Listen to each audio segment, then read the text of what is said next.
Welcome to the Slop Farm. Enjoy the video. You already have what you need: a signed-in Google account on your phone and mobile Legends installed. First, open the game and tap your avatar at the top left to reach your profile.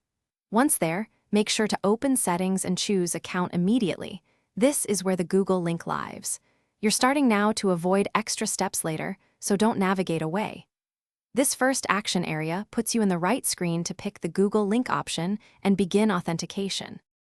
Now tap Connect and choose Google as the method. Your device will show the Google sign-in dialog. You must pick the correct account if you have multiple. Make sure it's the one you want to bind to your game profile. If your device asks for a password or two-step verification, complete that now. It secures access.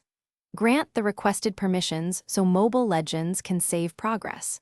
Once authenticated, the game returns you to the account screen showing a linked Google status. Finish by confirming the account settings now show Google is linked. You should also see a sync icon indicating cloud save. Once done, restart the app and run a quick match or check the shop to ensure your profile loads properly. Make sure to enable automatic backups in Google if you want continuous protection. If something goes wrong, first verify Google Play Services or iOS Google Authentication, ensure stable internet, and re-grant permissions. That single troubleshooting step fixes most linking issues. Thanks for watching. Consider subscribing if we helped you today.